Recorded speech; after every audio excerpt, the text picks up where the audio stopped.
તો બનાસકાંઠાની વાવ બેઠકની પેટા ચૂંટણીમાં શાંતિપૂર્ણ માહોલમાં મતદાન ચાલી રહ્યું છે। હાલ બે મુખ્ય રાજકીય પક્ષોના ઉમેદવારો એક જ ગામમાં પહોંચ્યા છે।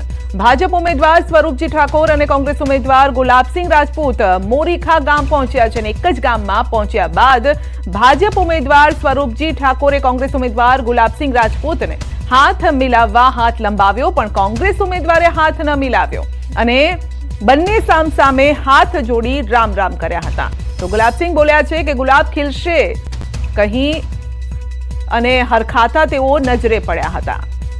તો આ અંગે વધુ અપડેટ મેળવીશું સંવાદદાતા કિશોર પાસેથી। જી કિશોર, બંને ઉમેદવારો સામસામે જોવા મળ્યા છે, પરંતુ ગુલાબસિંહે હાથ કેમ ના મિલાવ્યો? ચોક્કસથી સંધ્યા, જે સવાલ આપણે થઈ રહ્યો છે કે ગુલાબસિંહે હાથ કેમ ન મિલાવ્યો, તેવો જે સવાલ સ્વરૂપજીને પણ થતો હશે, કારણ કે જ્યારે સ્વરૂપજી અને ગુલાબસિંહ રાજપૂત બંને સામે મળ્યા હતા, સ્વરૂપજીએ હાથ મિલાવવા માટે હાથ સામે કર્યો હતો, જ્યારે ગુલાબસિંહે નમસ્કાર કર્યા હતા। બંને ઉમેદવારોએ બંનેને એકબીજા સામે હાથ જોડી અને રામ રામ કર્યા હતા, પરંતુ હાથ મિલાવ્યા ન હતા અને ગુલાબસિંહ બોલ્યા હતા કે ગુલાબ ખીલશે કહીને હરખાતા નજરે પડ્યા હતા। ત્રીજી વાર હેટ્રિક થશે તેવું પણ ચાલતા ચાલતા ગુલાબસિંહે કહ્યું હતું। આ જે દ્રશ્યો છે તે દ્રશ્યો અનેક જે વાતો છે તે કહે છે, કારણ કે જ્યારે જ્ઞાનીબેન હતા, જ્ઞાનીબેન પ્રચાર કરી રહ્યા હતા બાબરની અંદર ગુલાબસિંહ સાથે, તેઓ સીધા જ ભાજપના કાર્યાલયમાં પહોંચી ગયા હતા, સીધે ચાવડાને મળ્યા હતા અને ભાજપના કાર્યકર્તાઓને પણ મળ્યા હતા અને આદર્શ જે ચૂંટણી કહેવાય તેવા દ્રશ્યો સર્જાયા હતા। પરંતુ અત્યારે આ દ્રશ્યો જે છે તે ક્યાંક ને ક્યાંક એકબીજા પ્રત્યે મન દુઃખ હોય તેવું જોવા મળી રહ્યું છે આ દ્રશ્યો પરથી। જી, ગુલાબસિંહના મનમાં શું ચાલી રહ્યું છે? કારણ કે ગ્રામ્ય વિસ્તારોમાં કિશોર એક પ્રથા પણ છે, ભલે ગમે તે વ્યક્તિ હોય સામે મળે તો કદાચ આપણે ગળે પણ એટલે ભેટી જતા હોઈએ છીએ, પરંતુ અહીંયા તો હાથ મિલાવવાનું ટાળી રહ્યા છે, તરત ત્યાંથી અલગ રસ્તો પણ પકડી રહ્યા છે। શું ચાલી રહ્યું છે ગુલાબસિંહના મનમાં? સદ્યા ગુલાબસિંહના મનમાં શું ચાલી રહ્યું છે તે તો કહેવું મુશ્કેલ કહી શકાય, કારણ કે ગુલાબસિંહ કહી શકે, પરંતુ આ દ્રશ્યો પરથી એવું નજરે પડી રહ્યું છે કે ગુલાબસિંહને સ્વરૂપજી પસંદ નથી આવી રહ્યા। કારણ કે જે રીતે જ્ઞાનીબેન ભાજપના કાર્યાલયમાં જઈને ગુલાબનું ફૂલ આપી શકતા હોય, કાર્યકર્તાઓને ભેટી શકતા હોય, તો સામે ગુલાબસિંહ રાજપૂત છે તે હાથ પણ નથી મિલાવતા સ્વરૂપજી સામે અને રામ રામ કરીને પરત ફરી જતા હોય છે। આ જે વાવની જે ચૂંટણી છે તેમાં ભાજપ અને કોંગ્રેસના અનેક કાર્યકર્તાઓ અને પ્રદેશ કક્ષાના નેતાઓ પણ સામે એકબીજા ગામોમાં જોવા મળ્યા હતા, એકબીજાથી હાથ મિલાવતા હતા, વાતો પણ કરતા હતા, પરંતુ આ દ્રશ્યો જે છે તે કંઈક નવી જ કહાની કહી જાય છે। સંધ્યા, જી આપનો આભાર અમારી સાથે જોડા બદલ। તો આ દ્રશ્યો ઘણું બધું કહી જાય છે ને જ્યારે ગ્રામ્ય લેવલની વાત હોય ત્યારે ગામમાં ચર્ચા પણ થતી હોય કે આવું તો કંઈ થતું હશે। આપ બે દ્રશ્યો જોઈ શકો છો કે જૂના સાથી કોંગ્રેસમાં જ્યારે એક જ સાથે રહ્યા હતા અને જ્ઞાનીબેન, અને આ બંને વચ્ચેનો તફાવત અને આ બંનેની સરખામણી પણ કરવામાં આવશે। લોકોએ સરખામણી ગ્રામ્ય લેવલે તો ખાસ કરશે કે આ શું એરોગન્સી અહીંયા જોવા મળી રહી છે, કારણ કે ગુલાબસિંહ હાથ મિલાવવાનું પણ ટાળી રહ્યા છે, જ્યારે જ્ઞાનીબેન તો તેમના જૂના સાથીને તેઓ ગળે ભેટી પણ રહ્યા છે। એટલે જ્યારે મિત્રો પણ મળે વર્ષો બાદ, ભલે અલગ અલગ વિચારસરણીના હોય અને અલગ અલગ પાર્ટીમાં હોય, પરંતુ મિત્રતા એ ભૂલતા નથી અને જ્ઞાનીબેને અહીંયા સાબિત પણ કરી બતાવ્યું છે અને કદાચ એ જ કારણ છે કે જ્ઞાનીબેન 2 વખત 2 ટર્મ તેઓ જીત્યા અને આ સાથે ત્યારબાદ લોકસભાની ચૂંટણી લડ્યા અને સાંસદ બન્યા। તો ગ્રામ્ય લેવલે આ ઘણું બધું અગત્યનું થઈ જતું હોય છે, એકબીજાનો મેળાપ જે હોય, બોલીચાલી હોય, તમારું જે વર્તન હોય એ ઘણું બધું કહી જતું હોય છે। ક્યાં ગુલાબસિંહને કદાચ આ વસ્તુ ભારે ન પડે, કારણ કે સ્વરૂપજી તો હાથ પણ લંબાવી રહ્યા છે, પહેલા તો રામ રામ કર્યા હાથ જોડીને, ત્યારબાદ હાથ લંબાવે છે, પરંતુ ગુલાબસિંહ 2 હાથ જોડીને જતા રહે છે।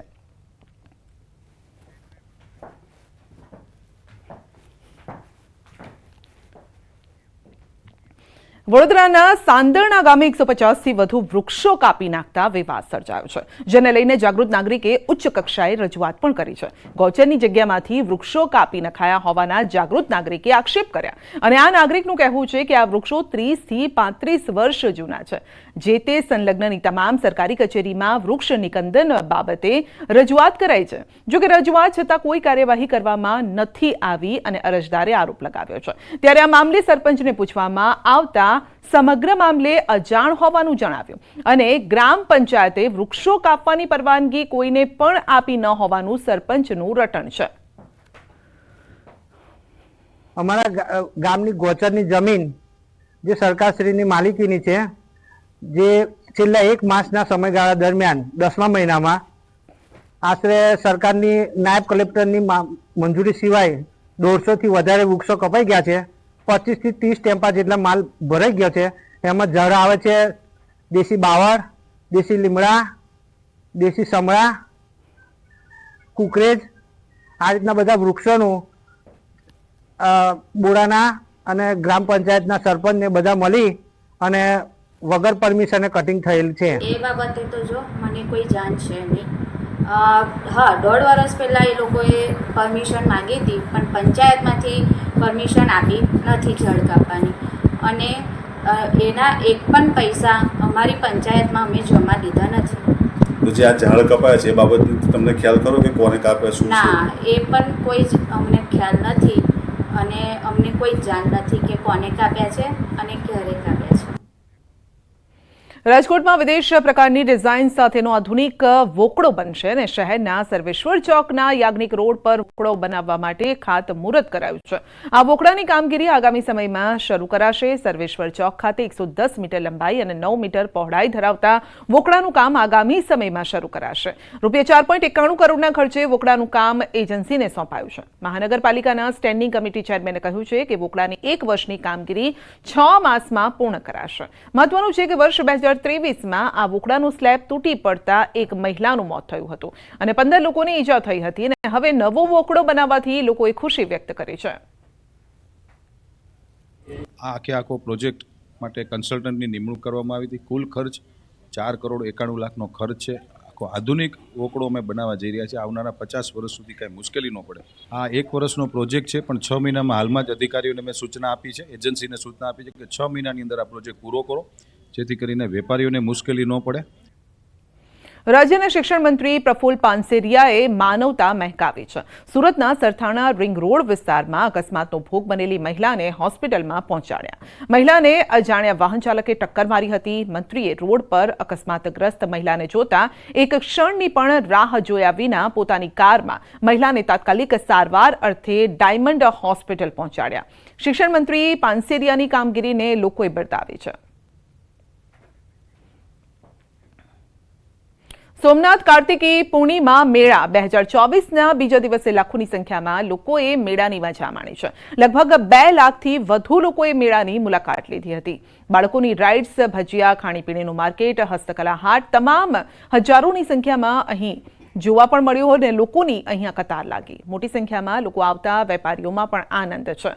મેળાના પ્રથમ રાત્રિએ જ 1 લાખથી વધુ સહેલાણીઓએ સમુદ્ર ઘોઘવાટા મારી રહ્યો હતો અને તે સમયે તેઓએ મુલાકાત પણ લીધી હતી. તો મેળાના બીજા દિવસે વિક્રમજનક 2 લાખથી